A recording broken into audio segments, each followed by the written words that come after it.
So happy to be here. While we wait for people to join, let me just get some things situated. But, oh wait, actually, I always forget. I'm gonna adjust something real quick. I am gonna turn, okay. That should be better. So we'll see how long today's live is going to be, but welcome to the Alaere Book Club. Every Monday we read from a book that can help us empower and level up our mindset. So today we're going to be reading from Your First Million by Arlan Hamilton. We've been reading this book throughout the month of October. So I call today the Millionaire Book Club because, I mean, that's the point of this book. Her ethos is really just that everybody should be millionaires, regardless of if you come from generational wealth, that everybody should have the opportunity to, build generational wealth for themselves. So we'll be reading from this book today. But, okay, hi, if you just joined, that's what we'll be doing today. But I'm also going to light a candle. I know I usually do incense, but yeah, we'll light a candle. I'm going to turn down the music just a little bit.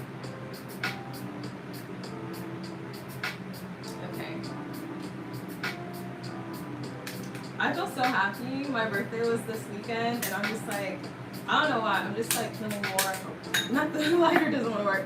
I'm feeling more empowered, I think, because it is the last year of my 20s. I don't know. There's something about it that feels very penultimate. Okay, so we're going to light a candle, and I'd say the intention for today is new beginnings, and entering new beginnings with positivity and hope and optimism. Yeah, that's going to be the intention for today. And also, I'm going to do something I haven't done in a while. I haven't used my singing bowl in so long. Hello, Mama. Welcome, welcome, welcome. Thanks for joining in. So we're just getting started. We're going to start reading the book shortly. But, I haven't done this in so long. Yay. Now let's the live begin. Okay, let me make sure you guys can hear me okay, right? I'm still going to turn the music down. I have a fan on, so that's why I'm like, I want to make sure y'all can hear me and everything. But, okay, I want to talk a little bit about why we've been reading this book. We're still in part 1. So we made it to chapter 3 last week of Your First Million by Arlan Hamilton.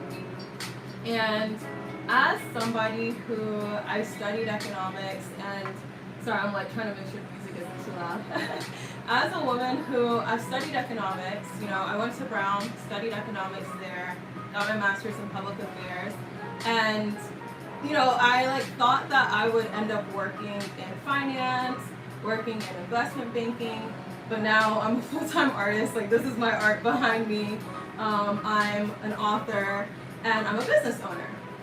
And I think that going through that transition as specifically a woman who, my parents are immigrants, I have all these different identities. I think it's just really important to really spread the message of financial empowerment for women. There's so many things that I think I've been able to have access to simply because I had the audacity to start a business. I had the audacity to do certain things. Even when I was starting my business, I was living off of stocks. And I think I meet so many women who are really intimidated by the stock market. They're really intimidated by finances. They're really intimidated by business. And I don't think it's because women don't have the capacity to be, business owners. I don't think it's because women don't have the capacity to grow wealth. Oh wait, okay, let me check in. I'm getting messages in the live chat. LISA, okay, Lisa 14 says, "You're so pretty, thank you." And welcome. So today we're reading from Your First Million. I'm just giving some context as to why I chose this book for our book club pick for October. It was just my birthday, 2 days ago, and I think I've had I've had so many experiences in my 20s that have shown me what I'm capable of doing. and it's all about like arming yourself with knowledge, especially as women. I think that a woman with beauty and brains is like honestly a threat to patriarchal subjugation.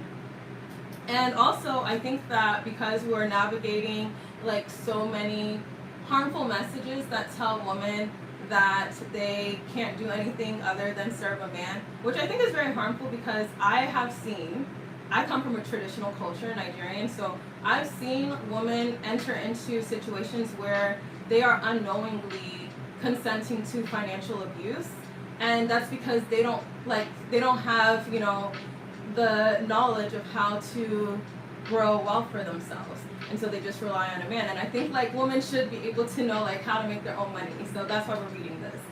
Okay, so CM Mike says, just discovered your channel. What's your heritage and art website?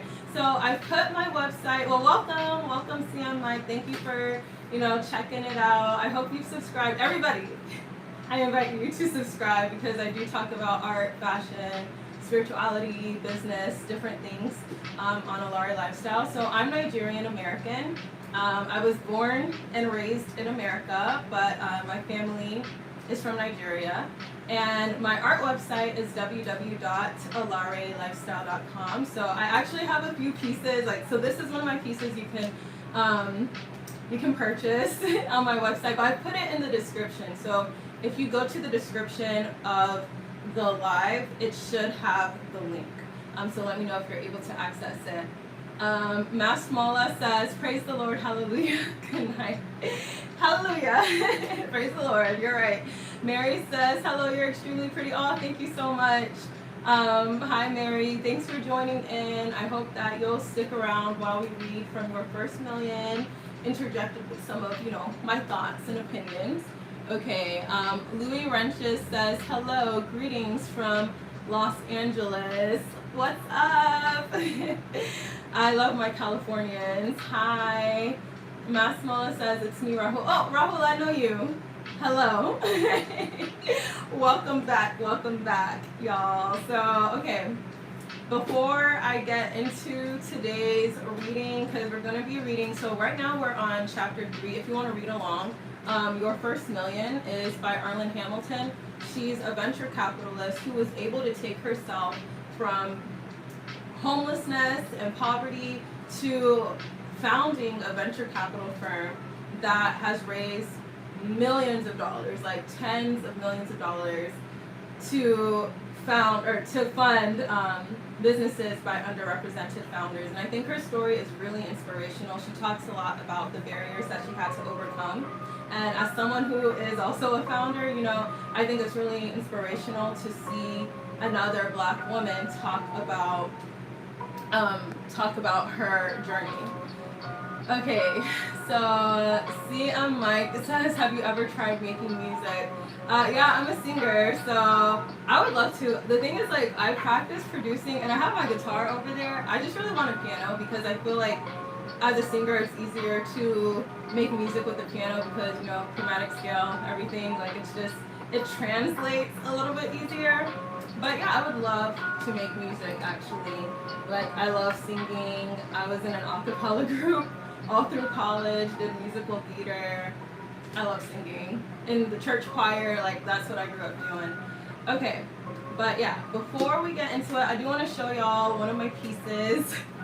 A quick commercial break because the sponsor of today's video or live is my company, Alaere Lifestyle, where I sell original artwork. So I don't know if so this is one of my pieces, Rivers Girl, and all my pieces are shipped framed like this. Sorry, I don't want the reflection to get in the way. But yeah, I have another piece here too, but we'll talk more about that later. But if you do want to check out my artwork, if you want to check out my book, Force of Nature, go over to www.alaerelifestyle.com. Okay, so now let's get into the book because it's today's the book club. That is the point. Okay, so we're at chapter 3 of Your First Million by Arlan Hamilton. Welcome to those of y'all who are just joining. Be sure to subscribe and stick around. Give this a heart if you're enjoying it so far. but chapter 3 is titled Everyone's an Expert in Something, Including You. So we're gonna just read this. I'm gonna get a little bit comfortable. We're gonna read this, and then I'm going to interject with some of my thoughts. And feel free to share some of your thoughts and what's resonating with you from the book as well. I do this every Monday at 3 p.m. Eastern Time. Okay, so everyone's an expert in something, including you. I started my company, Backstage Capital, because Silicon Valley executives were hiring and investing in the same kinds of people from the same kinds of schools, and I was tired of it. I didn't and still don't believe that being able to afford college was essential to being a founder. Tech lore makes it seem like every successful founder is either an Ivy League graduate or an Ivy League dropout. But in reality, that is not the case at all. The mythology surrounding the idea of the Stanford dropout has taken a lot of founders much further than they should have been able to go with ideas that weren't worthy of the money invested in them. Access to fancy education doesn't guarantee success. In my last book, I stated that your life is your own education, built for you. Take that education and use the skills you gain from it, whether that be resilience, thinking on your feet, handling money, or stretching resources. Starting when I was about 8 or 9, my mom needed me to look after my younger brother, Alfred, while she worked. There was no babysitter. I knew that if something went wrong, no one was coming to save me. I had to just figure stuff out. From the age of 10, I was essentially a second parent to my brother with my mom. We were leading the household. I learned from her that if things had to get figured out, you figured them out. Thinking on my feet is a skill learned through life experience. So let's just pause real quick. Hi y'all, if you are just joining in, we're reading from Your First Million. But also, I have a fan on, and now it's like kind of making my nose a little ready. I'm like, oh my gosh. So I'm gonna get up real quick and just turn the fan off. But give me 1 second.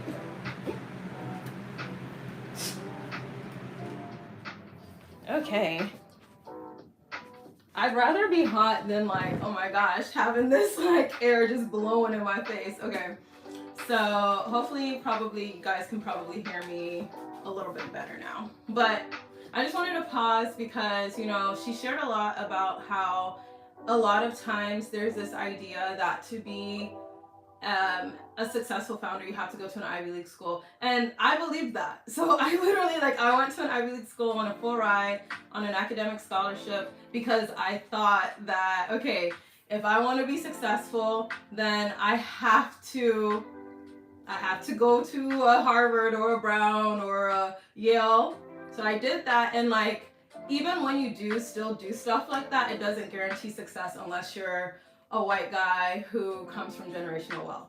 And so this is not to discourage anybody, people of color, black people, brown people, or anything from going to those schools, but I'm just saying that what she's talking about is correct. There is this idea of the archetype of what a founder looks like. And because me, I don't look like a founder. Sometimes I have been in spaces where I don't think I'm taken seriously, even though my mind is filled with the same $500,000 worth of education as the white guy over there.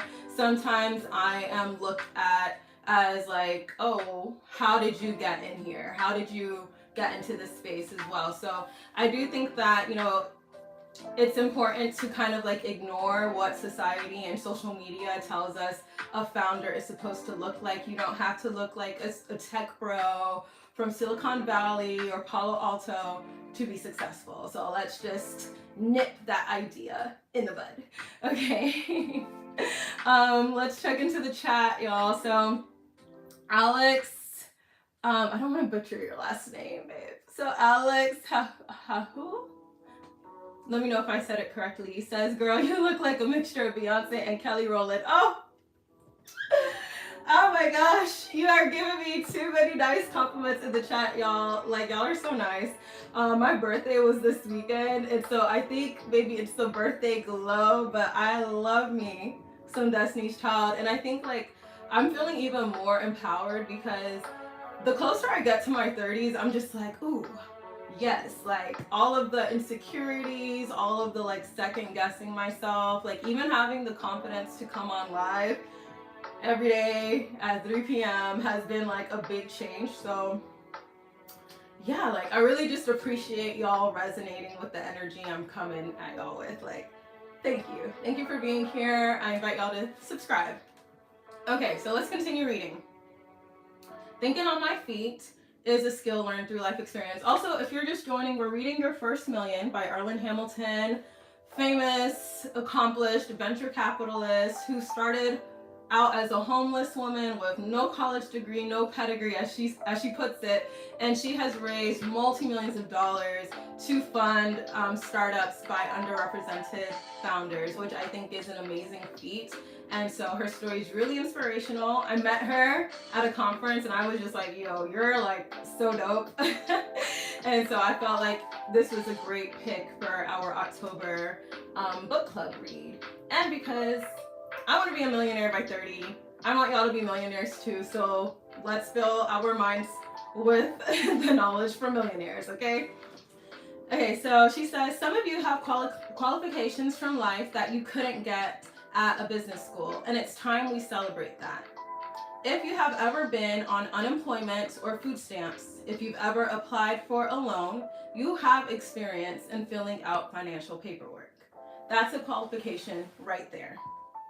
If you have run the finances of a home, working out how much you need to put aside for your dependents, how much you can afford to spend on food and transportation, and how much you need to earn to pay your rent, why can't you run the finances of a business?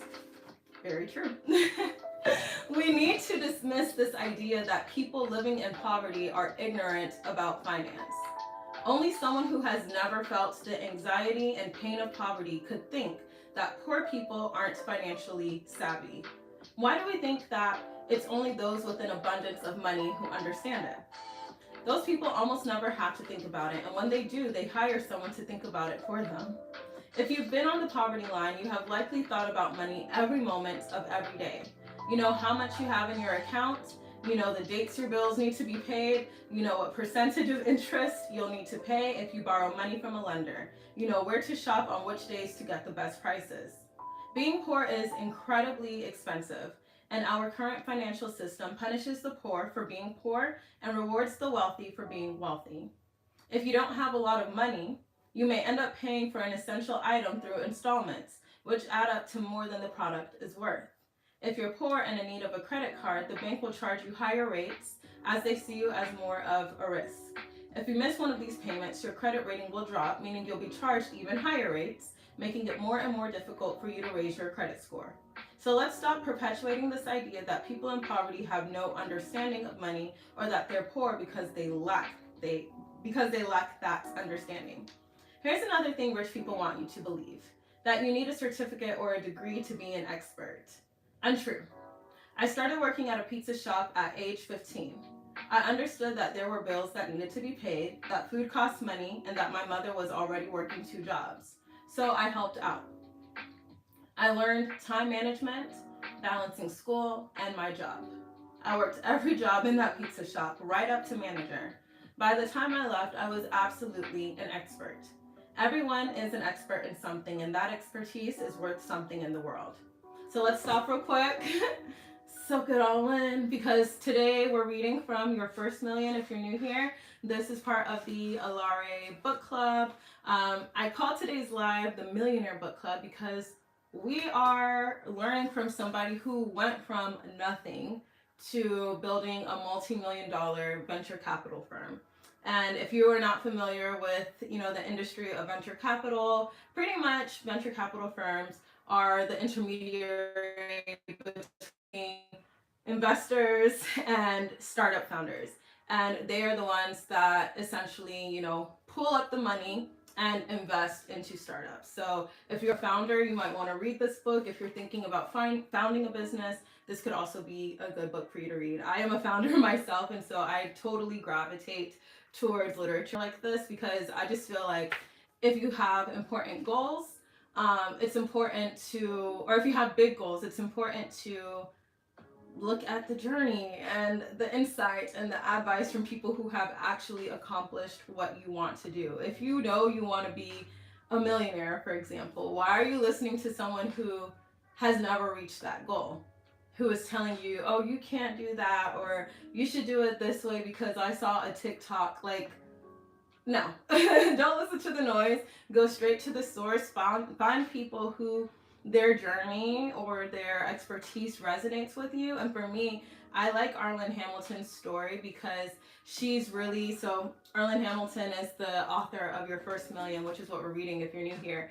I resonate with her story because I'm also a Black woman now. Maybe we don't have the exact same, experiences, and I understand there's elements of privilege that I do have, but there's a lot of things I've also had to overcome. If you grew up as a first generation American, you know exactly what I'm talking about. There's certain things that if your parents immigrated here, it's a very different experience. You kind of have to teach yourself certain things of how to navigate and take advantage of the privileges that come with being an American citizen.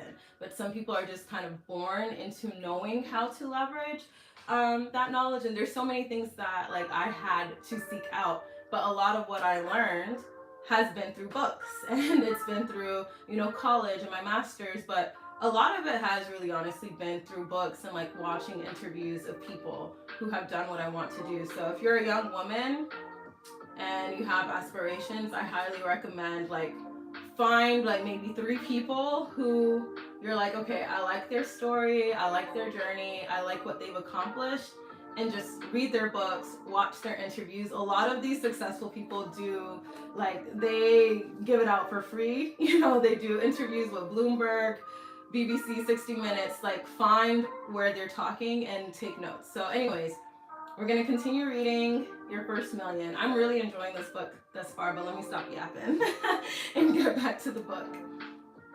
Okay, so she says, everyone's an expert in something, and that expertise is worth something in the world. What can you confidently talk about for 15 minutes? What knowledge do you have? What could you teach others? It could come from your experience in your job, your experience as a customer of a service, or your life experience within a certain group. If you are a savvy user of Instagram, TikTok, or LinkedIn, why couldn't you bring some relevant knowledge of how to draw those communities to a business? If you know everything there is to know about a type of music, why couldn't you become a promoter or manage an up-and-coming artist? If you're a fan of a product or a business, you likely know a lot about it. You might also have thought of ways in which that product or service could be improved. That user experience is valuable information that companies often pay for. You are an expert in your own community. You have the knowledge that an outsider doesn't. And you can use this information to create something of value. Harness the knowledge of those around you. Ask people what they want and need, what a healthy and successful community would look like to them. Dare to imagine a better world for you and your loved ones. We have waited too long for the same kinds of outsiders to think about us, to consider our needs and our pain points. It's time to create change from within. More than anything, you are the expert in your own life. There are billions of people in the world, but there is only one you. Figure out where you are, what you want, and what your leverage is. If you can't find a business you want to work for, build your own. Period. That's what I did. We who are underestimated, we are natural hackers. It makes sense that we should be successful. Consider your expertise, work out where it is that you can have the most impact and the most influence, and use that. What is the pain point you want to fix? Start asking yourself, if not me, then who? Okay, so we've just finished chapter 3 of Your First Million. If you're just tuning in, be sure to subscribe because I do go live every weekday at 3 p.m. Eastern time. But I think I like this chapter a lot because that's something I thought about when I started my art business. So when I was working in corporate, I'll give a little bit of context of like, who I am, my journey, and why I think it can, resonate. So I was working a corporate job. I was a content and storytelling marketing manager at this fintech company, and I joined the company post IPO. But I still got those stock options. Make sure you get the stock options always. And for a while, I really enjoyed working this job. I really enjoyed like the role that I was in. But I had just published my book, Force of Nature, when I joined the company, and then like I started doing a lot of talks, a lot of lectures and stuff like that around my book, and my book started getting into bookstores in different countries, and I was like, whoa, I kind of want to like lean more into that. I want to make more art. I want to write more literature that can inspire people, because I feel like that's what I'm meant to do. And I remember I was working with an executive leadership coach because I had a few frustrations. I was experiencing some racism, some sexism, some harassment at the job. I mean, literally during my entire tenure there, I believe I met only like two other black people in their global team. So yeah, like it was just not a diverse company at all. And I think like one of the questions, like she said, asking yourself like, what are you an expert in? That is something I had to really ask myself. Like, what am I good at? What have I been conditioned to not value that I know I'm good at? Like, I'm a people person. I'm also a yapper, okay? Like I could talk, okay? Like I was a counselor in college. I went through training for that. And so I was like, okay, like I'm good at making people feel comfortable. I'm good at customer service. I'm good at marketing. How can and then, I love art. Like I'm an artist. This is one of my art pieces, and you can buy my art at my website. It's in the description, www.alarelifestyle.com. But I was like, okay, how can I translate this into a business model? And so then I started looking around me and I was like, okay, what kind of companies do I gravitate towards? I know West Elm is high quality, kind of affordable. Wall art. It's not like gallery prices. It's not like, thousands of dollars for their artwork, but it's also not like cheap mass produced, AI produced artwork that you might get from like Walmart or something.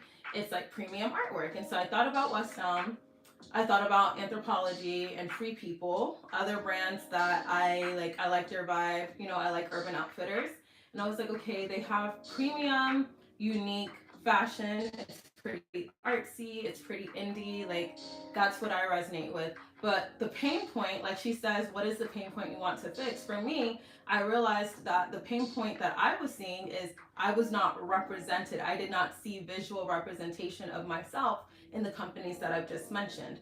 I would go into West Elm and be treated sometimes very rudely. And, I was like, okay, the only difference I'm seeing between me and the other person who's here that you're treating nicely is the color of my skin. And so I was like, oh man, if I had a company where I was selling premium artwork and like wall decor and home decor, I would want to make sure it was infused with my culture. I'm Nigerian, I'm Ishikiri, Anija, those are my ethnic groups. And so I was like, okay, there is definitely a pain point of, art and fashion brands that speak to African culture are just not as accessible across the diaspora, because that's another thing. When I was looking at Anthropology and Free People, I was like, I love this vibe. It's super indie, kind of like, a little hipster, a little like it's very free spirited, very feminine, like kind of like, a little boho chic.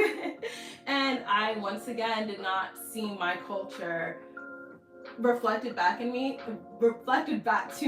in those brands. I mean, understandable, these are US based brands, but America is such a diverse country. And so I was like, what if I could create a company that merges, my favorite elements of West Elm, Anthropology, and Free People, Urban Outfitters, like these brands that I gravitate towards, and that I know people who those are the kind of places that they shop at. That's the price point that they shop at. And that's how my company, Alaere Lifestyle, was born, because I was like, okay, I want to have original art and fashion infused with African and indigenous culture, and with imagery that speaks to, divine feminine energy from an African and indigenous perspective. So I think that, for you, for example, like maybe you're listening to this and you're like, okay, that's great, that's nice, thank you for sharing. But you're what can I do? Think about things that you're good at. What do people always compliment you on? Like, if people always tell you, oh, I really love your makeup or something, have you ever tried doing makeup for other people? Have you ever tried, becoming someone that makes your own makeup? Because you can do that. Or if you're someone who, you love teaching, people always say you're really great at explaining things. Have you ever thought about becoming a consultant? Have you ever thought about creating courses around things that you're really good at? So, never put a limit on what you can do, because even the things that you may not place value on, there's always going to be somebody that wants to pay you for it. Literally, y'all, I went out for my birthday this weekend. I'm at a DJ set. Literally, I was dancing, vibing.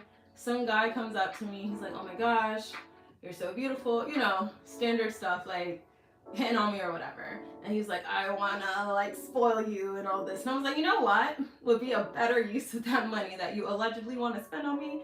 How about you support my business? How about you invest in an art piece for yourself? You know what I mean? And then I made a sale.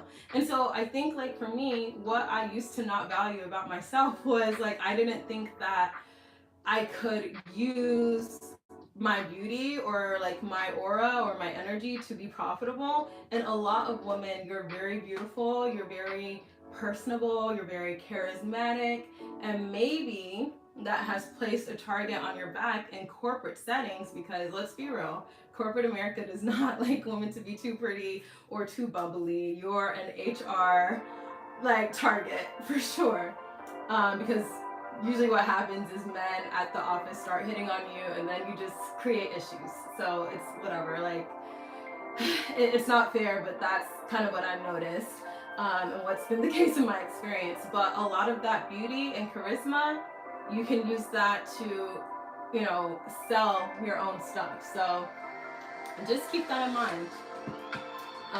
But yeah, let's get back to the book. So I hope you guys are enjoying it. I'm gonna change the song. But yeah, I am also feeling this selfie light. I'm always oh my gosh, am I glowing a little bit too much?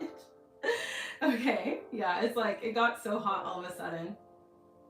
Yeah, let's take a break. Let's take a yapping break. But if you've been tuned in since the beginning, what are you resonating thus far with, your first million? How is it speaking to you? If you have ideas about founding a business, feel free to share, feel free to promote in the live chat, because I remember, I think on Friday, 2 people in the chat were able to create a little connection, and I was like, yes, I love this. I love to see it.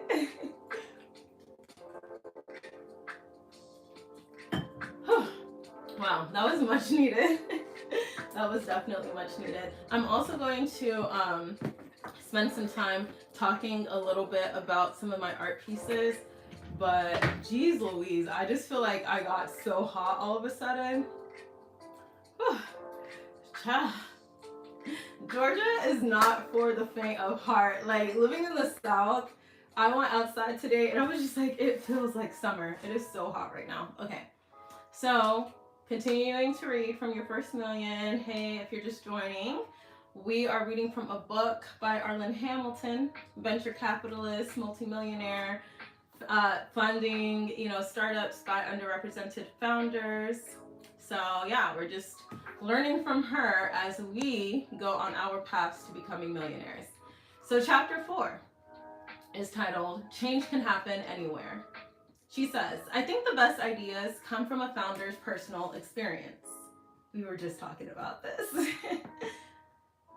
There is no better research than living through something, and no better motivation for solving a problem than experiencing it yourself.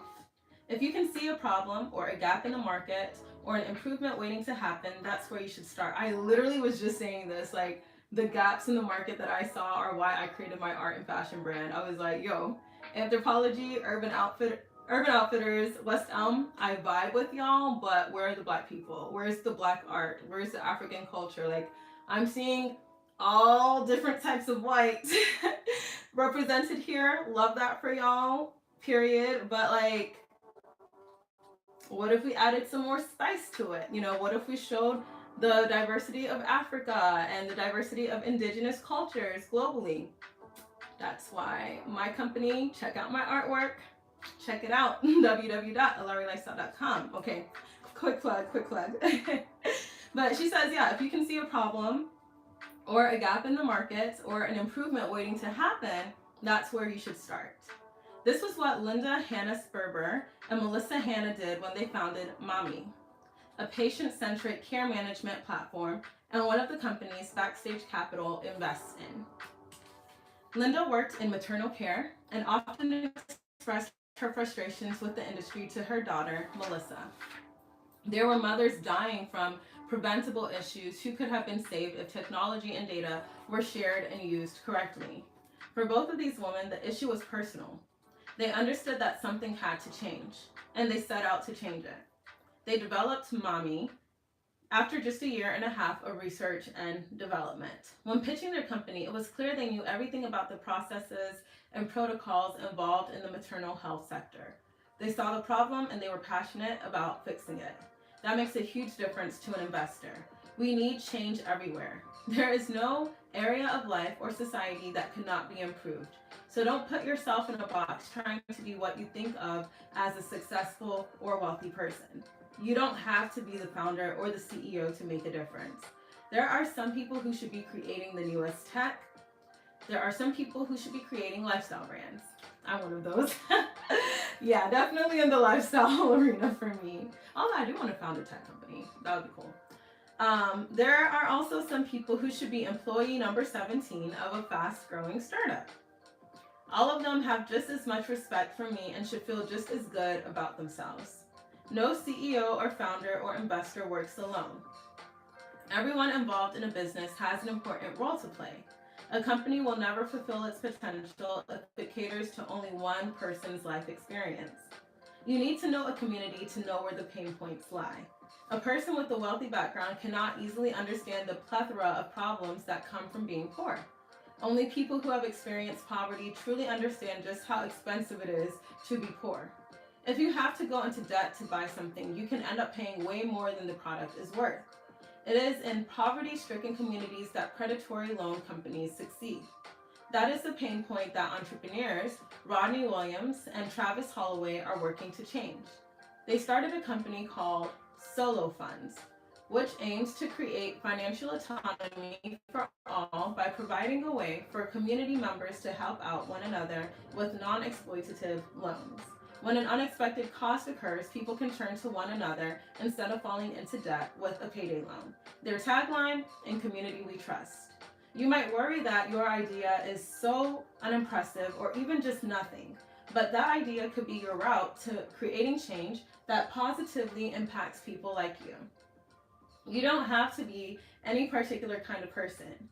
You don't have to look or act or even speak a certain way. You don't have to have gone to a certain school, and those expectations were created by homogenous groups of people within a world that has a skewed power balance. There is power in creation, in change, and imagination, so claim that power. Okay, so just checking in.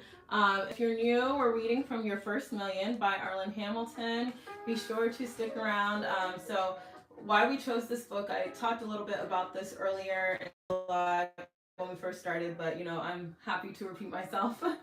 We're reading this book because Arlan Hamilton, her story is really inspirational, and I do think that more women should have the knowledge needed to create pathways towards financial autonomy, financial independence, and financial abundance.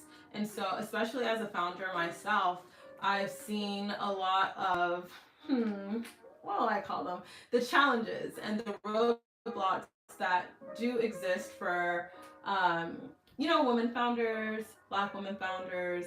And I think that the knowledge that Arlan Hamilton, a very successful venture capitalist, is sharing in this book, I think that it can be very useful. And I didn't want to be stingy with the knowledge. And I said, you know what? Why not turn it into a book club? A lot of books that I read have really helped me on my journey as a business owner. And so I feel that perhaps sharing this book can even impact one woman in my community. And that would be enough for me. Like, if I could just help, even just one person, like by sharing some of the knowledge that has been helping me, if I could just do that, I'll feel good. I'll feel good about the platform that I'm building here with Alaere Lifestyle TV. Okay, so let's continue. Chapter 4 of Your First Million by Arlan Hamilton. Okay, let me get a little bit more comfy. Excuse me? I'm sorry, I just got like the most random message. Reggie Hammond, you got time to be on TikTok and you sleeping with my man James. Wrong person, baby. I think you got the wrong person. Reggie, what? Are you a troll? Who is James? What in the world? Okay, anyways. But yeah, no. Reggie, welcome to Alaere Lifestyle TV, where we are reading Your First Million. We are all about women's empowerment over here. So if you want to come with negativity, I send it back to you and your generations. Don't come over here with that. Okay? All right. So bye-bye. Okay, so let's continue reading. We're now on chapter 5, The Audacity to Fail. Okay, so yeah, I think that this is going to be a good chapter. Reggie, are you in Atlanta from the West End? No. What is the West End? Baby, I'm in the suburbs. I don't understand this inquisition. Like I said, you got the wrong person. Okay, anyways, the audacity to fail. So I think that, like, before we start this chapter, I do want to kind of encourage us all to redefine what we view as failure. In the business world, as a founder, there's going to be so many times where you maybe like try something, like maybe a marketing initiative, or perhaps you write a pitch to a prospective client or investor or partner, and it doesn't go how you want it to. Maybe it's even ignored, and it feels like, man, I failed at this. I think that failure is only failure when you give up, and that a great way to look at things that may not work how you want them to is to view it as an opportunity, an opportunity for growth, a lesson learned. Okay? So, the audacity to fail. Startup culture is full of failures. Companies start and end in fewer than 2 years regularly. Founders give it a go, it doesn't work out, and they close down and take the lessons they learned into the next company that they create. Unfortunately, the judgment around failure is not dealt out equally. So I'm seeing someone else in the chat. Moises Gonzalez, good afternoon, you all. Hi, welcome back, Moises. Thank you for, I hope I'm saying your name correctly. Thank you for tuning in. We're reading from Your First Million. You are a breath of fresh air, because the person before you was coming with all types of energy, and I was like, oh my God, like, please, I will call the police. Leave me alone. This is harassment. But no, I am really happy to see you again, or see you popping up in the chat again, Moises. So yeah, thanks for bringing some good vibes, some good energy. Right now we're on chapter 5 of Your First Million by Arlan Hamilton. So if you don't know who she is, Arlan Hamilton is... Reggie, thank you for apologizing, because I was like, what is happening? Like, I'm just trying to read books. Like, I'm just trying to empower the girls, okay? Like, I don't know who... I ain't sleeping with nobody. I'll tell you that much. I'm a child of God. I'm just doing my own sin, Jaja, okay? Like, I beg. So, let's continue reading chapter 5. Okay, so where were we? Unfortunately, the judgment around failure is not dealt out equally. Parity in Silicon Valley would be the opportunity to fail and fail again and then still get some more investors for your third, ultimately better vision. When underestimated founders fail, it's taken as evidence as why we weren't worth investing in to begin with. We deserve the opportunity to fail big and come back stronger. I agree. Let me know your thoughts about like what we're reading in the chat for sure because um like I said a little bit earlier, like I love reading books, especially from people that have accomplished monumental feats. And I feel that, you know, like a lot of times when I get questions about my business, um, I just feel like, you know, um, I I think it would just be better to like just share what I take in with other people, and then maybe that knowledge can help you in whatever your like goals are. Okay, so Moises says, "Don't worry, your time is gold." Hallelujah. Reggie Hammond says, "How did that laugh make you feel? Was it good?" I don't understand. Reggie, do I need to block you? Do I need? I'm not understanding. Like, is this a joke? Anyway, so continuing in chapter 5. At age 23, I started my own print magazine called Interlude. Ooh, period.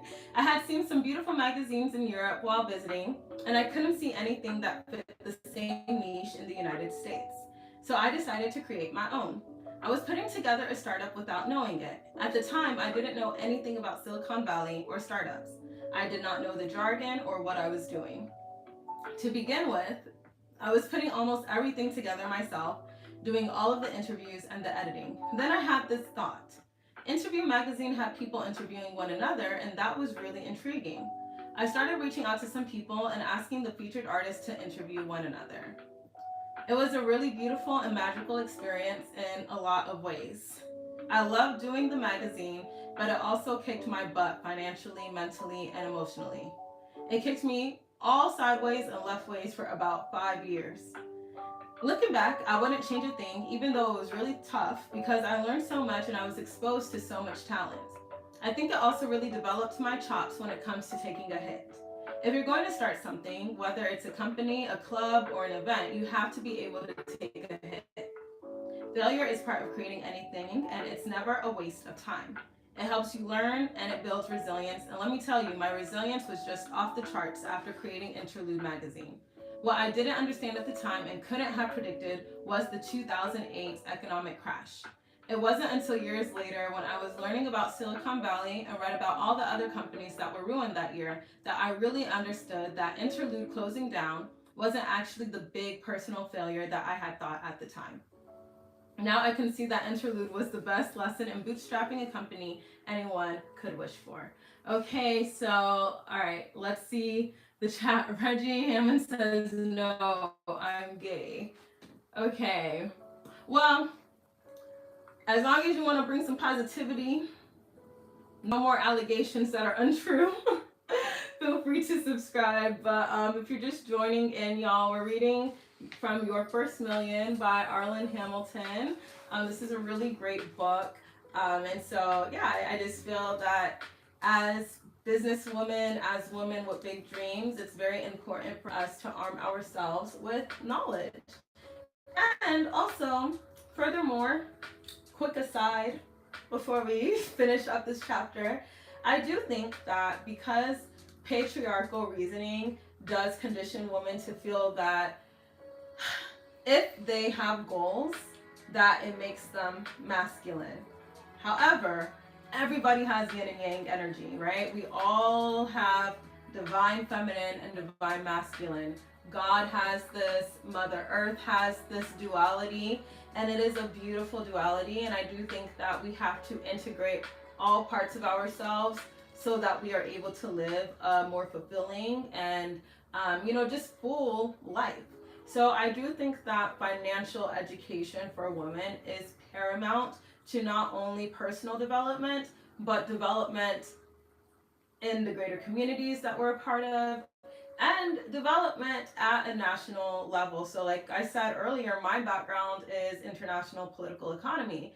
And a lot of, like even when I was working at the World Bank briefly during like right before the pandemic, um, I feel like what I saw in a lot of that research was that in the field of like gender economics, countries that invest in women, countries that make microfinancing, microloans, business development more accessible for women do better. This is not because they're trying to get rid of men. It's not an attack on men or anything, but it's just like, let's not even think about men for a quick second, okay? Like, let's think about us as women and how, we want to envision ourselves years from now. Do you want to wake up one day at age 50 feeling like, man, you know what if I had started that company?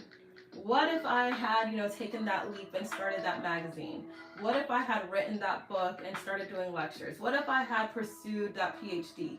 Like, you don't want to wake up with regrets. And I think that when it comes to, socioeconomic development and socioeconomic upward mobility for women, a lot of times it's going to be knowledge. It's going to be education that gives you that push that you can take and integrate into your ideas and into your goals to create the life of your dreams. And so, in this chapter that we just read, The Audacity to Fail, we're almost done. Like, we just have like a couple more paragraphs. But I did want to pause, Professor Pessu, Professor Pessu vibes. Okay, I did want to pause and, just kind of like talk about this content that we're reading and give some context because I feel like for me, I've mentioned this like earlier in the live that failure is only permanent when you decide to give up. And I think a lot of like what Arlan Hamilton said in your first million, if you're new here, this is what we're reading. What she said about underrepresented failures, like when they fail, it's viewed as like, oh, incompetence, whereas white guy tech bro archetype can try again, lose thousands, hundreds of thousands of dollars, and still be considered someone to keep investing in. And I think as women, we can kind of like put a lot of pressure on ourselves, especially if we're already doing something that society is discouraging us from doing, which for whatever reason, we're seeing this resurgence of very patriarchal, like harmfully patriarchal messaging that tells women that you belong in the kitchen or your like highest calling in life is giving birth to babies. Like very Handmaid's Tale. That's the show, right? Handmaid's Tale, whatever it's called, Sha. Like that's what it's giving. But then you look, and there's countries in the world where women don't even have access to education. Women wish that they could even like open up a bank account without having the permission of their husband. Literally up until very recently, in the country where my family is from, Nigeria, married women could not even leave the country, like could not apply to a visa application to leave the country without the written permission of their husband. But this law did not apply to men. The men can leave and, leave the country, maybe even have a second family for all they want, freely. But the woman had to seek, this permission from their husbands. There's countries like Chechnya, or parts of the world like Chechnya, like there's countries like Afghanistan, Iran, Iraq, like where women are fighting to have the right to even like create something of their own, to even have the independence that we have in America. And so I just feel like, I'm here in the United States. I'm going to take advantage of the freedoms that I have. I'm not going to wish that I didn't have them. All right. Like I said, it's a little hot, so we're going to pat, pat, pat, pat, pat, pat. But yeah, like I just feel like it's just so important. I cannot stress this enough. Even if you have aspirations of being a stay-at-home wife, a stay-at-home mom, it is still important, like even as a stay-at-home mom, to have some type of financial know-how, so that way you don't inadvertently, unknowingly set yourself up for financial abuse. I've seen this in my own family. I myself was raised by a stay-at-home mom. Like I've seen this like around me in Nigerian communities. Women will invest so much of their time into being a good wife and being a good mother. Nothing wrong with that, but not pour into their education, not pour into their business ideas, not fund their own ideas. And it can be really harmful because anytime as a woman where you put all of your eggs into a man's baskets, you're setting yourself up for a really precarious existence. And in Nigerian culture, there's something called vex money. And vex money is just having the funds to be able to leave a bad situation, or having the funds to be able to change your situation if for whatever reason, you're finding yourself in a situation or predicament where harm is being enacted against you, you can have the money to leave. And I think what happens with a lot of this patriarchal messaging, like even in the state that I'm in the South right now, we're seeing a lot of politicians are trying to contest no fault divorce, for example. And the reason why contesting something like no fault divorce, and you're probably like, what does this have to do with your first million? There's a reason why I'm using my platform. Yes, I talk about art and fashion and beauty and spirituality, but I'm also a founder. I'm also a founder with an Ivy League degree in economics and another Ivy League degree in public affairs. And I don't think that that has changed my ability to embrace my divine feminine energy. It has not made me any less of a woman to be educated. And I want to inspire and educate other young women to know that there's nothing wrong with investing in your mind, because when you invest in your mind, nobody can take that away from you. Nobody can take that away from you, okay?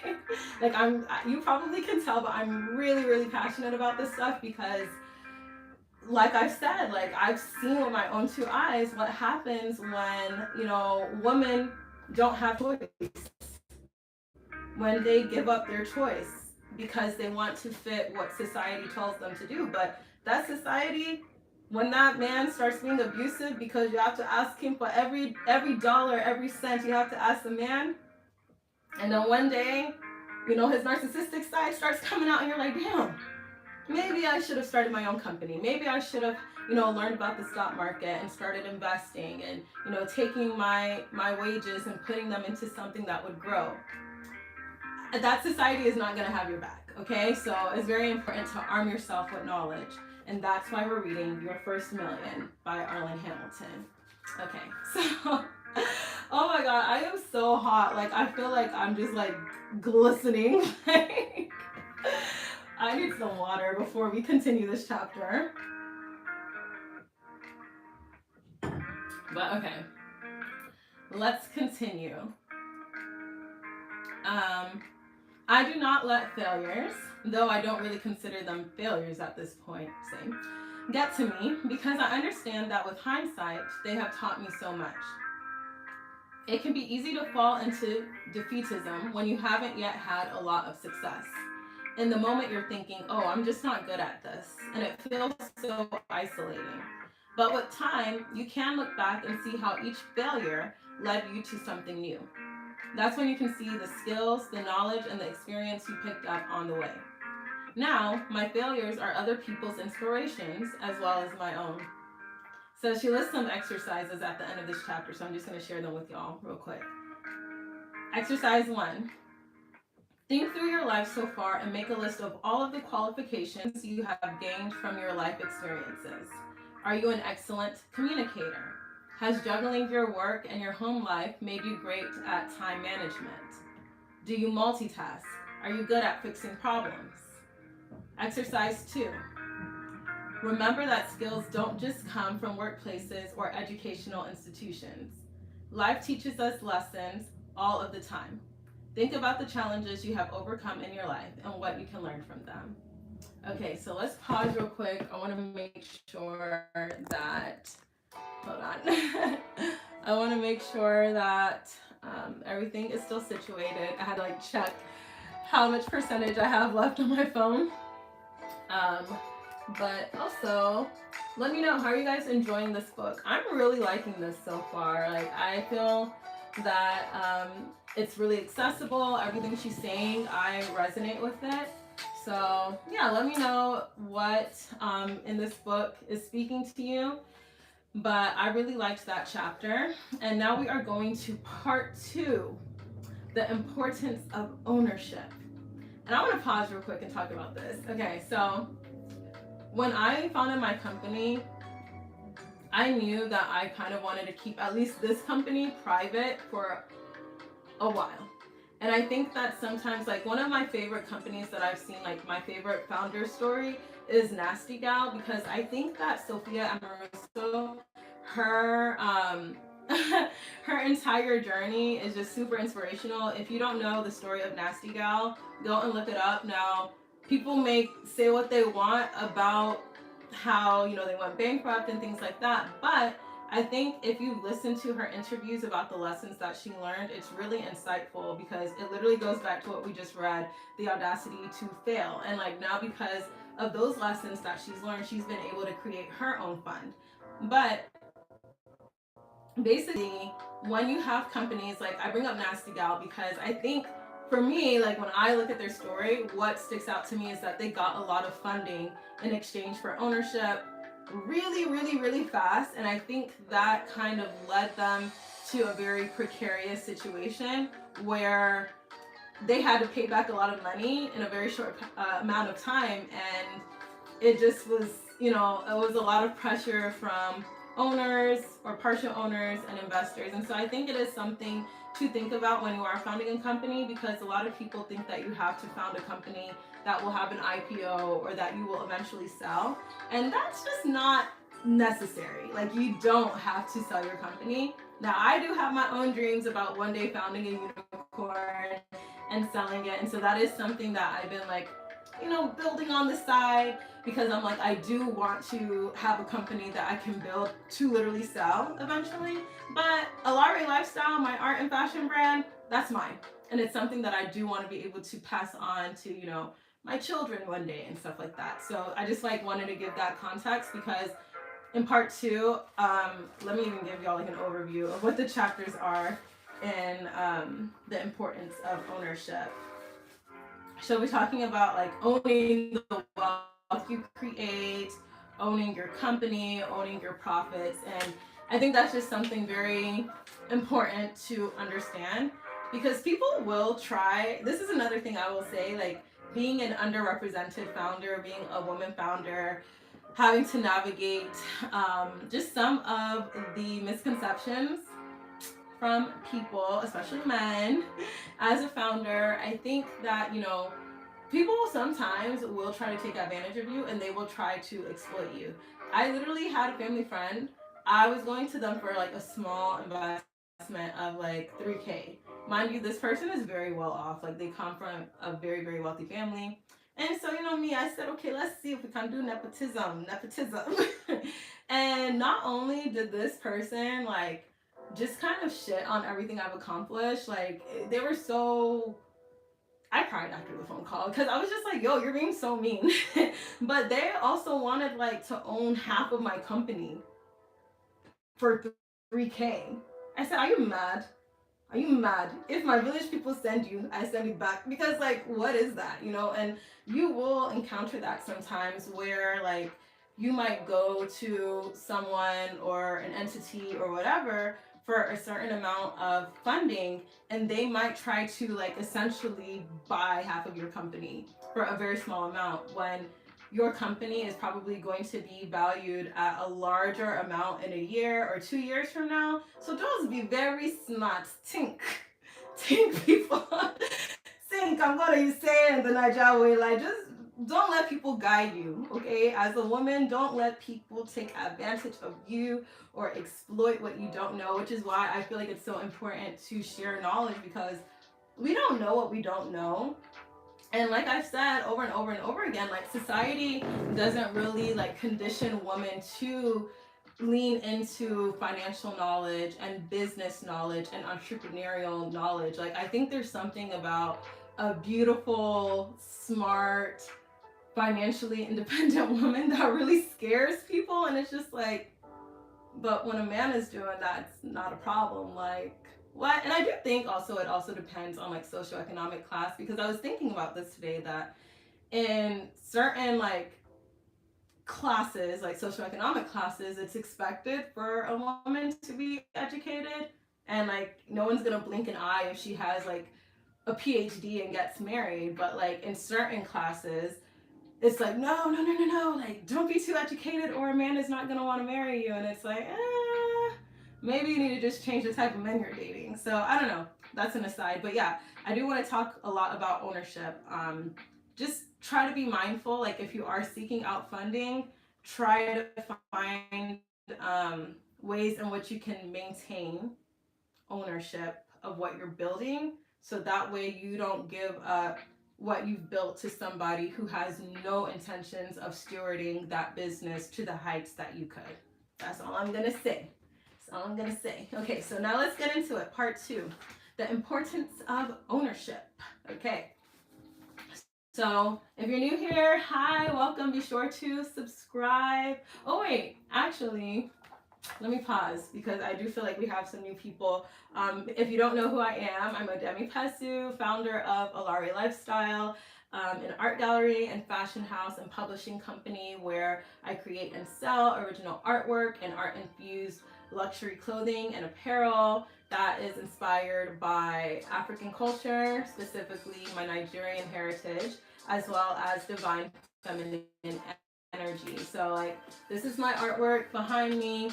If you go to the description in the video, I've linked my website, alarelifestyle.com, so you can visit that if you want to become a collector of my work.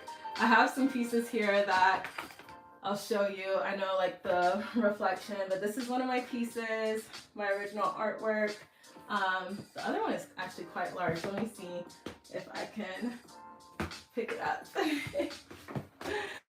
Oh my goodness. Because I do want to get more collectors, but this is another piece of my artwork. So yeah, I sell all of my art at www.alarelifestyle.com. And yeah, so definitely check it out. Check it out. I will be launching the Alaere Manifesto magazine. So if you love discourse like this, like there's so much more I could say, but we do have a little issue with censorship right now at the moment on the internet. So I will be putting it into my magazine, independently published, and y'all can check it out over there. But yeah, if you go to my website and go to the magazine tab, put in your email. I don't sell your data. But yeah, if you put in your email, you'll get a notification of when you're able to become a subscriber to my magazine. Whew. All right, I feel like I have been yapping, but let's continue. I'm not done. So we're on part 2, the importance of ownership. So let's start.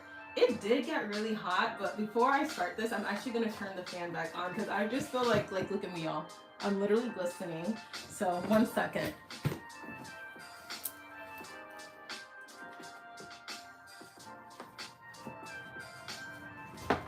Okay, alrighty. So, oh, so much better. You guys, I was hot.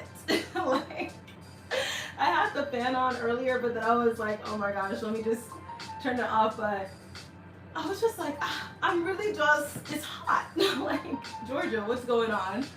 Climate change is real, y'all. Okay, so let's continue. This is the book, Your First Million. Okay, so she says, Arlan Hamilton, she says, many of the wealthiest people in the world started out with generational wealth. All this really means is that their family had money to pass on to them, which gave them a leg up in life. It's a lot easier to start a company, to save for your first house, to start investing, if you begin your career without any debt. Generational wealth is the kind of thing that allows you to go to college, gain a degree, if that's your thing, then head into the workforce with no debt holding you back. Some people will never go to college because it isn't for them. But others never get to really make the choice because they know that going to college will mean beginning their adult life buried in debt. Generational wealth is also what funds many entrepreneurs' friends and family rounds, when they're first setting up their business. It is something that is treated as a normal thing in the venture capital world, which means that many entrepreneurs who don't have it never get their business off the ground. I started Backstage Capital in order to be the friends and family, quote unquote, for those who were not born with that kind of generational wealth. For those who don't have the kind of people in their lives who can lay down $25,000 to invest in a business that may or may not be successful. She's so right about this, because for me, even though like I have the Ivy League degrees and a stacked resume, like I just told y'all, someone, a family friend, literally tried to take like half of my company just for 3K. 3K that I was intending to pay back, you know, as like an investment in my company. And I was just like, it's giving sexist, it was giving a lot of things, gosh. And I was like, yeah, I don't really fuck with this person anymore. but like, there are a lot of people like I know from Brown who they were just starting companies left and right, using mommy and daddy's money. And this is not to like come for them or anything. Like, I think it's great if you have parents or family that can, you know, support you. But I do also want to give attention to, and I'm glad that Arlan Hamilton is also giving attention to the people like myself who don't have parents that can like give you a small loan of 25K, like, no. And even though I did have a full ride to Brown undergrad, when I went back for grad school, I only had half a scholarship. So it cost me a pretty penny. And yeah, like she's definitely right that a lot of this stuff can be a deterrent for people, especially underrepresented founders that do want to start up companies but may not have access to people directly in their lives who can invest in them very easily. And so they have to learn about commercial loans. They have to, you know, figure out how to bootstrap their company. And I'm speaking from experience. I am. Alaere Lifestyle has been bootstrapped from the ground up. I poured in all of my money into developing my company, and it's just now that I'm getting to a place where I'm like, okay, you know what? I would feel comfortable pitching. Like, I've established a good foundation, proof of concept. I've done the art shows. I've like, you know, like I'm showing that, okay, this is the gap that I'm filling in the market. But I understand for me, like what my own things are that I'm like, oh my gosh, I need to learn more about this. Like, so I went to a class last week actually on commercial funding for small businesses, and just learning more about that was so insightful because you don't learn that in school. You know, the econ degree, the econ classes I took, I was never learning this stuff. And I feel like, okay, I was like, damn, should I go to business school? Like, should I get another master's? But then I was like, who is going to pay 100K to do that? So I'm glad she's given us the tea, the founder tea in this book, okay?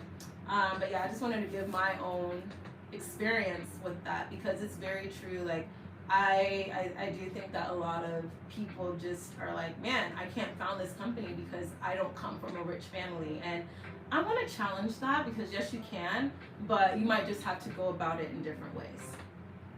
Okay, so Arlan Hamilton goes on to say, there aren't many people who have done more to advocate for creating a legacy of wealth in the Black community than Dr. Pamela Jolly, the founder and CEO of Torch Enterprises, Inc., a strategic investment firm committed to minority business growth and development. For 15 years, Dr. Jolly has been committed to developing data-driven strategies to ensure that the wealth of underestimated people in their communities is preserved. I'm gonna have to write that down. That is Torch Enterprises Incorporated. Okay, got it. Dr. Jolly teaches us why it's so important for entrepreneurs, and especially entrepreneurs of color, to own the legacy of their wealth. I first met Dr. Jolly when we appeared on a panel together, and I just had to connect with and find out more about her. I interviewed Dr. Jolly on the very first episode of my podcast, Your First Million, and she did not stop dropping gems of wisdom. She explained to me that her company, Torch Enterprises, Inc., stands for passing the torch from one generation to the next to build legacy wealth. She told me about how working in a corporate environment under a fourth-generation banker had made her think about the importance of ownership and equity. She learned that by acquiring her parents' and grandparents' businesses, they could become shareholders, explaining that by doing this, we could employ our children and we could transform our communities and create the types of programs that would lead to wealth for more of us. Dr. Jolly said that people with generational wealth do two things: they own things and they cooperate. This part of the book is about the first of those two things. Ooh, love it. Okay, so let's check into the chat. The Zavink says, oh my gosh, I don't even know what I would say these emojis are, but lots of emojis. Okay, thank you though, thank you. Let me know in the chat if you're enjoying this, because I do feel like Mondays we have to start off feeding the mind. We do, we have to feed the mind, okay? All right, so let's go on. So let's see, we are 75 minutes in. Let's see where we are after this chapter, because I do want us to make some ground. Because I know like October, we are almost over. I mean, okay, we're not almost over. We're like nearing the halfway mark, and I want to make sure that like we're able to really get through this book together. But feel free to read it on your own. It's called Your First Million by Arlan Hamilton. Multi-million-dollar venture capital firm owner, everything. Okay, so chapter 6 says, money doesn't own you. Okay, so she goes on to say, I make no secret of the fact that I have been on food stamps as an adult a few times. I want to make it really clear. There is no shame in using food stamps or taking unemployment. When you're employed, you pay into these programs so that if you find yourself in need of help, you can get it. There is such a stigma about eating off the plates of the hardworking taxpayers, but every day I put money towards other people eating, knowing that if I need it, I could get it too. I understood all of this when I was on food stamps, and I wasn't ashamed, but at the same time, I did want my circumstances to change. There were so many times I took the bus in Los Angeles and looked out the window into the distance, knowing I was going back to either a hostel, someone's couch, or someone's roommate's bedroom where the other roommates hated me. I knew something had to change, but I'd been in that situation for so long. Still to this day, I have a big emotional reaction to the feeling of hunger pangs. You need hunger pangs so you know when to eat, but it still messes with my head because of how I felt during those years. There were pockets of time throughout my life where I was living a fantastic life, on the road with musicians, living the life I had imagined since I was 13, and saw my first Janet Jackson concert. Can I get a little bit of water? Okay. But every time I came home from a tour, there were the same money problems. I also had periods of time with friends where money didn't matter because we were all broke but having a great time. I was always the most broke in my group of friends, and as I got older, I felt worse about it. First, it was when I was in my early 20s and still figuring out life and careers. Then I was in my late 20s, then my early 30s, and I realized nothing was getting better. When I hit 34 years old, things were even worse financially. I was applying to jobs everywhere, but I was being told I was overqualified for them. I couldn't get a job in retail at all. Oh, I tried, believe me. I tried to be a customer service rep at Airbnb and applied to 100 other entry-level tech and investment firm jobs, and I couldn't get any of them. I was living and moving around with my mom as it made sense for us to be together to pool our resources. But then it got to the point where I couldn't bear to see her suffer. Something had to change. I sent her back to our family in Jackson, Mississippi so I could really go for it. Eventually, I was accepted into a pilot venture capital education course in San Francisco. The course, mostly taken by millionaires learning how to invest their wealth as angel investors or venture capitalists, brought me into contact with my first ever investor in Backstage Capital, Susan Kimberlin. I paid for the course by crowdfunding, securing a scholarship, and negotiating a payment plan. I could have never afforded it myself, so the other people there were well outside of my usual social group. Lunches were catered, which was hugely helpful to me, as at that point I was scraping together nickels and dimes for a single Taco Bell item at the end of the day. Every evening, I would take a bus back to my Airbnb, try to get a taco, and work on my ideas. Then I would get up the next day, act like that part of my life wasn't happening, and go back to being with these millionaires and trying to pitch this fund that no one was understanding. In September of 2015, when I got the first $25,000 to invest in someone else, and the $25,000 to invest in myself and set up shop, thanks Susan, I was very clear-headed about it. I decided at that moment that I was never going to be hungry again. I think about that every day with every move I make. Today, I am the wealthiest person in my family, but I hope that changes. I live for that to change, for people older and younger than I am to surpass my wealth or to meet me there. All the cliches you hear about money, I'm finding them all to be true, such as if you're a good person, money can help you to continue being good. It's also true that money can't buy you happiness, but it certainly allows you to rent it, and I think those of us who have been on the poverty line can understand that. What's better than being rich is being secure and being okay and knowing I'll never be hungry again. That is the best feeling ever. I have a net worth that is in the top 1% and growing, but in a way, it's still just a buffer to keep me the furthest away I can from being hungry. What's important to me now is that money doesn't own me. I used to hate money because the lack of it caused so many problems and roadblocks in my life and the lives of those I care about. I wanted to amass a lot of money because of that, because I wanted to be on the other side of that. What I've realized now is that money is just a tool. And once you can afford, and once you can afford to pay for the essentials, rent or mortgage, dependents, food, health insurance, any money you have left over is a tool you can share with others and use to create change. What if we were in the position where we no longer had to look at our bank accounts every day? I still do. If we no longer had to decide whether to eat or pay a bill, or worry about how to pay rent. We have the ability to do that if we hack the system in a good way. Too many underestimated people think wealth is out of their reach, that it belongs to someone else, that it's something we're infringing on. There are people who have been brought up to believe that they are entitled to wealth and power, and the privilege that they were born into has helped them every step of the way. But it doesn't have to be that way. This is our world too. I'm reading the wills of our ancestors, and I am here to tell you that this world is just as much yours as anyone else's. Now is your time to claim it.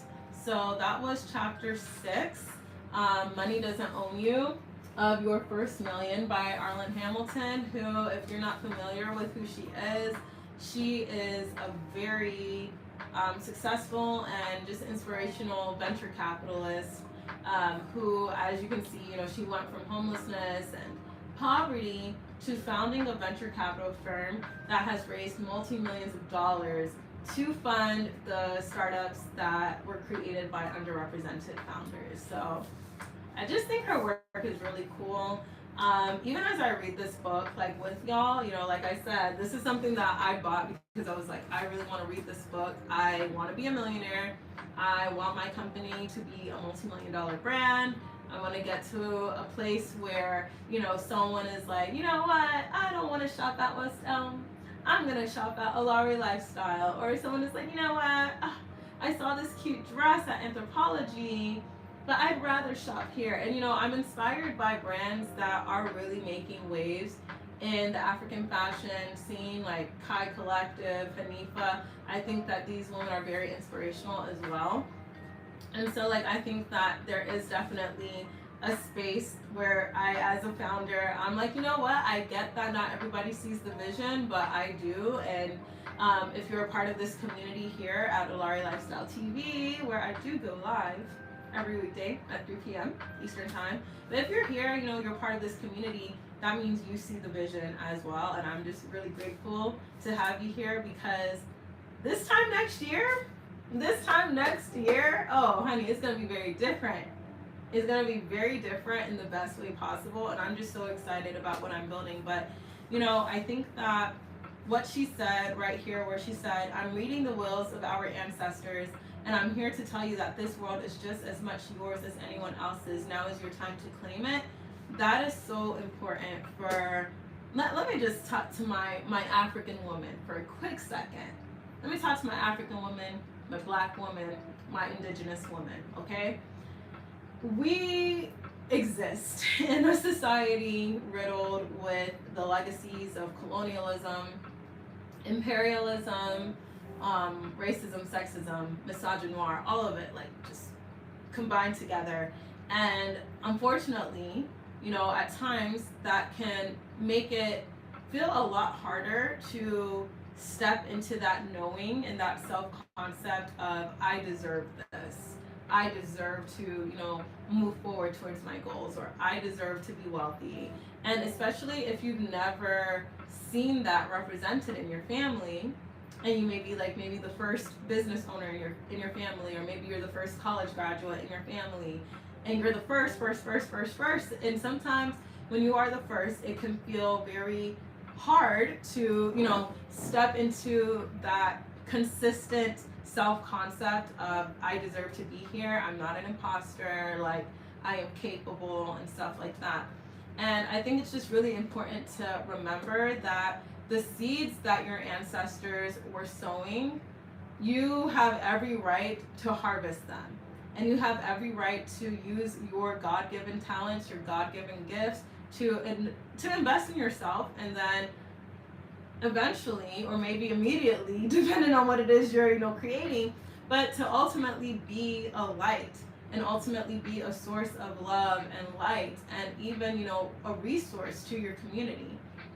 I think that it's very important for us to remember that, especially as women from African, Indigenous, Black backgrounds. Like, there's so many people who want you to feel like you can't do certain things, that you can't succeed in certain industries, or that you shouldn't have the audacity. Like, y'all, I cannot tell y'all how many guys I went to Brown with who I just found in this, found in that. They had the audacity to raise millions of dollars at the age of at the time, we're like in our early 20s. And these guys had the audacity to be asking investors for millions of dollars and getting it. So why can't we have the audacity? I always say, have the audacity of a rich white man, because they go around acting like the world is their oyster. And like, I don't see why I can't move like that either. Like, I don't see why I can't use, my own spiritual beliefs, for example, are that of universal consciousness. And I believe that for me, embodying Christ consciousness and honoring Mother Earth, with my behavior and with my respect of the environment around me, and honoring the legacies of my ancestors, who were able to still remain sovereign even after colonialism, and making sure that I exist as a decolonized, sovereign expression of what it means to be an African woman. As I go through the world and go through, my founder journey, embodying that, I know that I have to have like twice as much confidence, because at every step of the way, I am oftentimes met with the, are you sure you wouldn't be better off just like, doing something else? Like, I've been told so many like just problematic things when I've expressed my goals, and now I don't talk about my goals. I just do them, and I let people see them. So instead of you coming to me with discouragement, you have no choice but to just say congratulations, because I have that confidence, and I want you to have that confidence too. And so I think that's why, it's really important for us to read information and stories like Your First Million. She's talking about how she was able to get to where she is, and she's, sharing some of that mindset stuff, because a lot of it is mindset. And if you can like take control of how you view yourself and how you view your goals and how you view, you know, your capacity to reach your goals, it can really like it can really advance you in a way where if you were maybe harboring a limiting belief or two or three and still doing the same amount of work, literally like all it would take is a change in your self-concept and a change in your assumptions about yourself and the world that you exist in that could make the difference. Like it really does make a difference. And like I'll use myself as an example, but first water. Okay. All right, so I feel like for me, like, you know, as an artist, as a art, business, fashion person, I think like if I kept telling myself that, oh, because my parents are not rich or I'm not a nepo baby and blah blah blah, like I can't do XYZ, like what is that word? I can't. We need to stop using it. Like my teacher in second grade, I remember she had us do this exercise where we wrote down everything we thought we couldn't do. We all went to the playground and we dug a hole and we buried our I can'ts. And I do think that, you know, that can be a really cool ritual that you can do. Like just take the time and really think about all the limiting beliefs that you've been harboring, like whether that's around finances, love, relationships, anything. Like, you know, I'm a spiritual woman and I believe that like the energy that you harbor towards certain things is what will manifest. And obviously, you know, there's a lot of factors but beyond our control. But if there's anything that you can control, it's how you feel about a situation. It's how, you know, it's your perspective. You can always control your perspective. And I think that if you can hack your perspective, like almost as if like you're recoding your internal database to be programmed towards optimism, and you're reprogramming your subconscious mind to have assumptions of abundance and have assumptions of wealth and have assumptions of, you know, capabilities that, you know, you possess. Like I think if you can take the time to reprogram your mindset, it makes such a huge difference. Like that is the difference between the people who sit on ideas and watch everybody else try, fall down, try again, fall down, but still like each time they're falling forward or they're failing forward.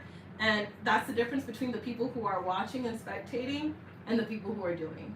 Okay, and so Alaere lifestyle means, like Alaere means queen in Ija, which is my mom's native language. And for me as an African woman, you know, I think it's really important for us to, sorry, low warning. Okay, yeah, I'm about to japa very soon. But before, you know, we conclude today, which I feel like, you know, I feel like we made a lot of ground. Like we read up until chapter 6 and we'll resume next week. But I do think that my platform, I created it because I did see a gap in media. I saw a gap in art, in fashion, everything. One pretends like African women don't exist. It pretends like African women don't have purchasing power. It pretends like African women are not affluent and not educated. And that is so far from the truth. Like I know so many Nigerian women who are successful in all types of industries, whether that's law, medicine, business. And you know, for me as an artist, it was a little bit tough. I'm not gonna lie, to like kind of deviate from the norm, because no African parent is like, yes, my child, go and be an artist. Yes, my child, go and be a creative professional. Like that's just kind of rare. If you do see it, great. But like even Ayo Adegari, she was like, her parents were not supportive of her acting career.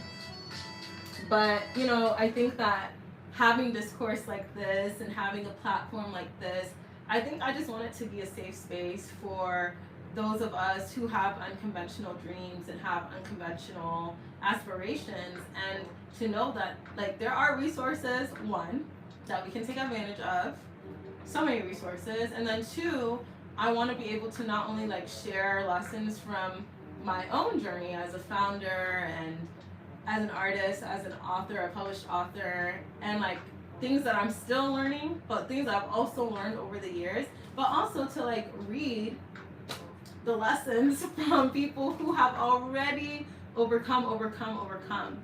And I think the last thing I will say, that even though as we're reading this story from Arlan Hamilton, and you know, she's talking about how she was able to create this multi-million-dollar venture capital firm, it's very important to still not subconsciously compare yourself to her, because everybody's journey is different. She did not reach this until like I think her mid to late 30s is when she really accomplished the bulk of what she, you know, is talking about in this book. I'm still in my late 20s, right? So like I have to remind myself, don't compare your starting run to somebody else who has been on a marathon for like 2 decades. Like, it's just not the same. And I think social media can be a little bit harmful in that regard, because subconsciously it positions you into a place where you're comparing yourself to the next person. You're comparing yourself probably like subconsciously, even if you're not consciously doing it. The energy of social media is like, look at me, look at what I have. You don't have this, so use my code so you can get it. Or like they're selling some way for you to fill that perceived lack within your life by doing something, buying something that can get you closer to being like that next person. And I do want to just like maybe just, you know, caution against that a bit, especially when it comes to building a business and when it comes to like building a brand and building a legacy. It takes time. I'm speaking to you, I'm also speaking to myself, because like I do have to remind myself that I operate on divine timing. And if I really am a believer, if I really do believe that I am a child of the Most High, if I believe that I am a divine embodiment of God consciousness, then I have to also believe that I'm always at the right place at the right time. And all I can do is align myself, my actions, my heart desires, my expression with the highest calling of my life. I've talked about this in another video. This Yoruba concept of Ori-Orun. Even though I'm not Yoruba, I think Yoruba spiritual philosophy, like especially in Ifa, is just very interesting. And there's this concept of the Ori-Orun, the higher self, where it's like the person's highest expression of self that is aligned with God. And I do think that as African people, we have to remember that we too have that direct connection to God. Like, it's not, you know, colonialism and imperialism did a number on us. It really did, like, especially, you know, our parents, our grandparents. But I think this generation, us, Gen Z, like, we have so much at our disposal and we have so many resources. So if we can make use of those resources, arm ourselves with knowledge, and still stay aligned with that divine expression, stay aligned with that, you know, that energy, and just stay aligned with our highest self, I think that there's no reason why we can't accomplish anything we put our minds to. There's no reason why we can't, you know, build generational wealth that we can use to transform our communities, transform our countries, our families, and, you know, just make the world as we know it a better place. So with that being said, yeah, I think that's a good note to end today's live on. I really enjoyed reading this. So if you're just tuning in, we've been reading Your First Million by Arlan Hamilton, multi-million-dollar venture capitalist who went from, you know, poverty and homelessness to literally raising multi-millions of dollars to fund underrepresented founders. And so I think her story is really inspirational and something we can all learn from. But before I go, quick plug. I am an artist, so my company sells artwork and original fashion.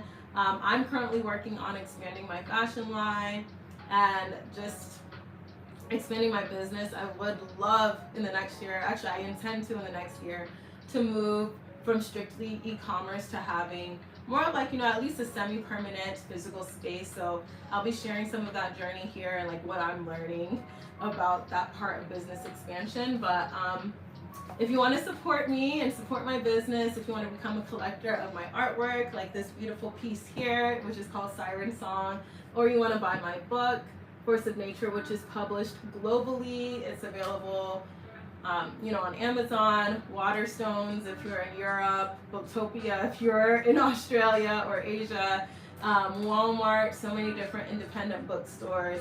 Just, check this out, Force of Nature by Odemi Pesu, my original book. And if you want to buy my artwork, I'll show you some examples. So, this is one of my pieces, Rivers Girl.